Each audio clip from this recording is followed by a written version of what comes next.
So moving on into the NFL. So we basically got a couple Patriots that are frustrated with their situation. Let's start off with N'Keal Harry. And then Nikhil, former first, round pick for the Patriots. And I saw that he, requested a trade. And I saw like a report that he's only gaining interest for a sixth round conditional pick for him. Now, Nikhil Harris hasn't really balled out at all. And, you know, is that really his fault? Yes, because, he's had Newton there, but you got to, be able to catch the ball. And you saw what the Patriots did to this offense in the offseason. They got two tight ends.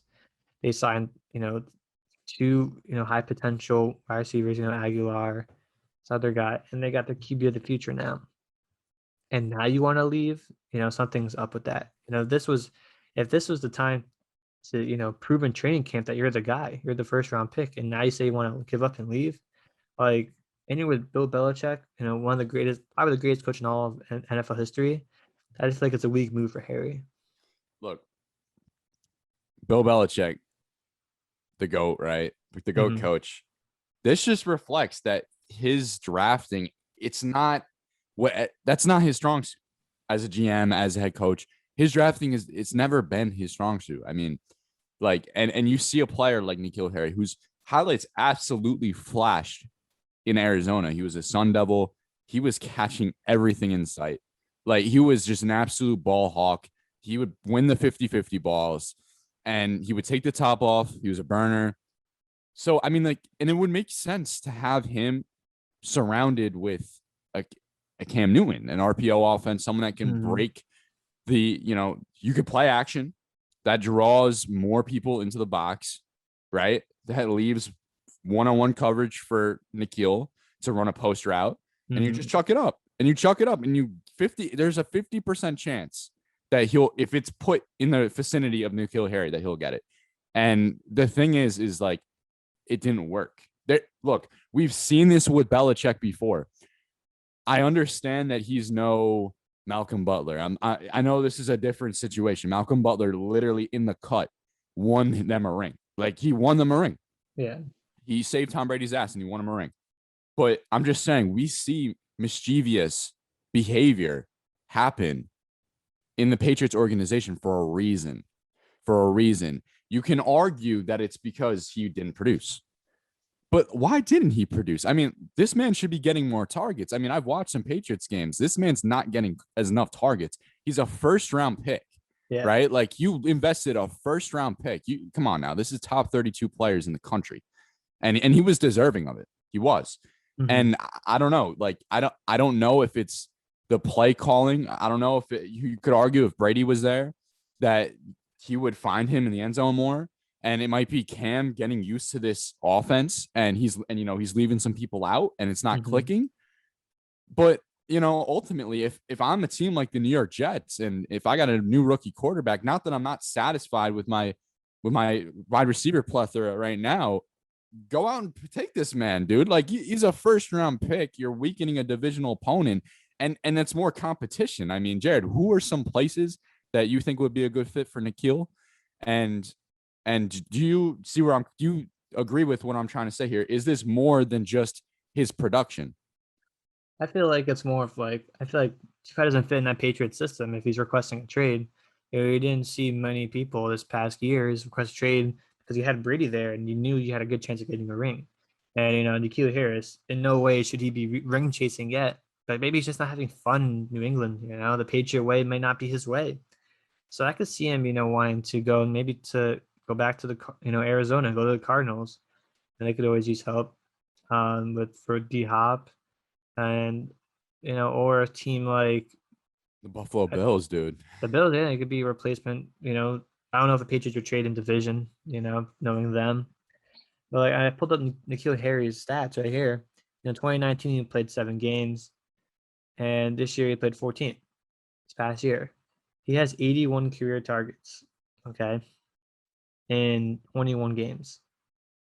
In only, 16 games last year, Justin Jefferson had 88, receptions. So And I'm not saying that Justin Jefferson is N'Keal Harry, but they're both, first round wide receiver options. So, I don't think N'Keal Harry is getting the targets that he deserved. I completely agree, dude. And And yeah, I feel like this was, if he wants to, upgrade his own trade value, he should stay a year and see if, Mac Jones comes in. I feel like Mac Jones would use him wisely. Pocket passer, he could be a slant, quick like slant and run up the middle option for him because, we got Aguilar, who's, been primarily like a deep threat, ball catcher, and Kendrick Bourne. So what yeah, I'm dude, saying is they need to target him more. for real, like Jacoby Myers, Nelson Aguilar, Kendrick Bourne, and Hunter Henry. All right, look, that's gonna do some damage. That's gonna eat out some Hunter defense Henry is next the year. top receiver, Yeah, even though he's no, tight end. Yeah, he's so going to be their best option. so Matt Jones has options, but the thing is you want depth. You want people Yeah, on the bench. Like you need that. And you lost Edelman, which is crucial. This man was like the engineer of the Patriots offense. He would go in the trenches, do the dirty work, block. He would do anything. He's a Swiss Army knife. And he was essential. He was essential to the success out in New England. So that's a huge, huge piece that's missing now with the Patriots offense. And you need people that, like I said, like that can come off the bench and make plays. That has to happen. And the Patriots failed to develop him in this sense. And he wants out. There's not many times that you see a player come out and say, I want to leave the system. And something's fishy about it. And we'll see where he goes. But for a 6th-round pick, are you telling me that I could pick up a top 32 player recruited in his year respected class for a 6th-round pick? Yeah, I'm all I would over that. risk it. Yeah, no, definitely. And I think, the Patriots aren't going to trade him with that low value. So I said they wait. I don't think he gets traded. But, moving on to a Patriot who's been in trade rumors for at least 3 seasons now, Stephon Gilmore. He came out and said earlier this morning or this afternoon, he said, I just want what I'm worth, however that plays out. Very, very uh, ambiguous if that means, he wants to stay, if he wants to go. Gilmore just wants his bag. Brendan, your thoughts? Oh yeah, he wants his bag. He said, "I'm just want what I'm worth." He wants to be the highest paid cornerback in NFL history. He wants to break the cap. He wants to get his bag. He wants money, and he deserves it. This team, as long as Gilmore is playing CB1 for this Patriots defense, you don't really have to stress about the wide receiver one coming into the building. Game planning, Yeah. you don't have to stress. This man, he's gonna mirror you. He's gonna get in your face. He's gonna piss you off, and he's gonna tackle. He's gonna pick the ball off. He's a quarterback's nightmare. He's great, and when you have him, when you poach him from a divisional opponent for potatoes, for a bag of potatoes, you can't let him go. Like Bill, like get rid of your ego, dude. Like, yeah, we know you're the coach. You know you're the GOAT, bro. We know. We've been saying it, but like you get rid of your ego. Yeah, nah, I mean, the Patriots aren't notorious for, handing out these massive contracts. So, this would be, groundbreaking for them. They didn't want to pay Brady, and look what he did. He left, got a ring in Tampa.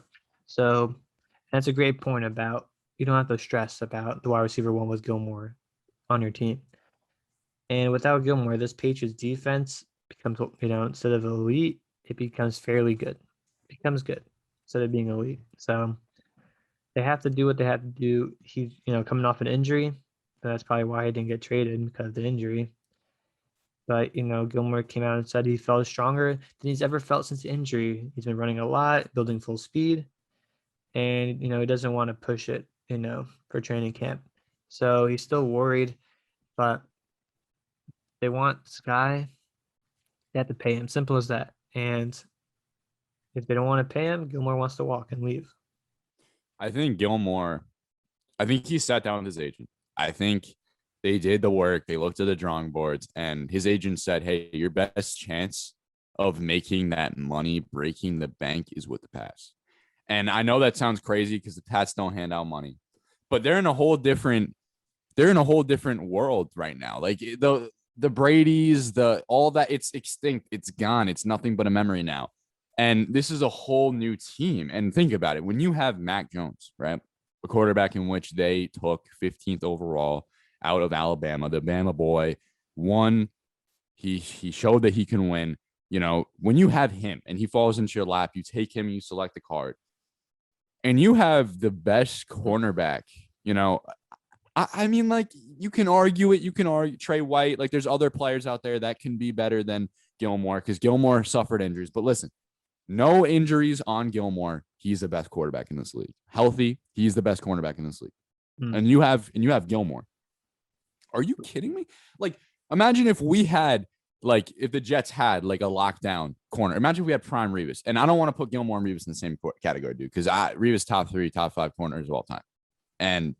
But seriously, like, in my opinion, and in today's NFL, a CB1 is more important than a wide receiver one. There's no question. A cornerback can pick it off. A quarterback can get sacks and blitz packages. He can make game planning play. He can put points on the board too. He can make a pick 6, fumble 6. Dude, you can't get rid of him. And you just can't. And I think that, you know, his GM is telling him, Gilmore, like, your best chance to make your bag and actually, like, win is probably with this team. So he's trying to put the ball in Bill's court, and it's a tough one. And there's a pros and cons. If you let him walk, you're gonna get trade value. That's good. That's amazing. You get trade value that you can use, that spread that around the room for the young guns, and you also save a shit ton of money. So it's kind of a win-win for the Patriots right now. But if I were them, I would stick and keep Gilly. Let me ask you this. Minus Mac Jones, who is the face of the Patriots right now? Is it Gilmore? Is it Sonny Michel? I mean, it has. They have no one from that, Brady. No, they do. Gone. They have Hightower and they got Chung, and those are and those are two players. Mm-hmm. They have Hightower. They still got Van Noy. Yeah, no, Van Noy's gone. Van Noy's gone. He's with Miami. He got traded last year. Oh no, it says right here. Kyle Van, or is it Kyle or Kyle Van Noy? Yeah. They got him back. Oh no, it's on the Patriots. It's on the Patriots. 2021. It's the 2020 Dolphins, and now he's back on the team, I think. Jesus. All right, yeah, you're right. He's back on the team. All right, yeah. Cool. But who's the face? Who's the face of the Patriots? The face? You mean like? Yeah, I get what you mean. It's got to be Gilly. So probably because face. Yeah. Pay your face. Would you agree? Like, come on, dude. Like, Gilmore is probably their biggest draw. Other than when Mac Jones makes his debut, Gilmore's gonna be their biggest draw. So who would you rather put on that? If you're a Patriots fan, who would you rather see on that poster? Newton or Gilmore? No, that's true. The OG. So that's all I gotta say. Pay this man. So Patriots pay this man, or else Denzel Mims, Corey Davis, Ardarius, or my fault. I'm gonna cut that out. No, yeah, Stephon Diggs, Jalen Waddle, Elijah Moore. A lot of good wide receivers in this league. Pick you apart, because this AFC East is no joke. It's no joke. When you see any of these 4 teams on your schedule, like, get ready. It's going to be a bloodbath. Like, they're all defensive minded coaches. All right. Saleh, everyone, Bill, McDermott's defense, Flores, they're all defensive minded, and they're all gurus. They're all good, dude. Like, they're all good. I mean, we haven't seen Saleh at the head coach position. That's different than being DC. I get that. It's a whole different thing. We'll see how it pans out. But man, these teams are legit. I mean, the Jets obviously right now is bottom of the barrel coming out of 2 and 4, but like, definitely, yeah. But like, other than that, like, and the way that they've been playing too, and like, with free agency moves, it's starting to get serious. It's heating up. If the Patriots do end up trading Gilmore, they have to go all out and just go full tank mode, because look at the division: the Bills, the Dolphins. The Patriots are a third place team. They're a third place team right now. Just go all out. and sell everyone. And the Jets are competing. They want that. Yeah. They want the third The place. That's what the they want. Jets, arguably the Jets could, come in third place this season, which is, so when was the last time the Patriots were a last place team I mean, hey, bro, before we were born? it goes 7-9. It goes from 10-6, 10-6, win the division, 11-5, to then 7-9. Who the hell is our quarterback? I Oh, can see Cam them Newton's going, good. yeah. Oh, Cam Newton sucks. Oh, he's good. Oh, he sucks. Oh, let's go get Mac Jones. Like, dude, like Bill's he's in a little bit of a midlife crisis right now. That's right. Doesn't know which way to go. I mean, they can't look at themselves in the mirror and say this team is going to beat the Bills and are going to be competitive. I mean, they'll be more competitive than last year, but are they going to be competing for a Super Bowl? No. Yeah, but they're two pieces away from it, man. Like, think about it. Like this, outside of the Buffalo Bills, there's like no team that I think is well equipped when Sundays come to do that. And like obviously the Bucks did that, but like nobody was expecting that. Like that was simply just Brady magic, like him doing what he does best in when it matters. Like the odds were completely in the Chiefs' favor, right? But I'm just saying, like, other than an upset, other than like a historic moment that takes place in which the GOAT pioneered, who's best on paper? Who has the greatest chance throughout the regular season to beat that Chiefs team?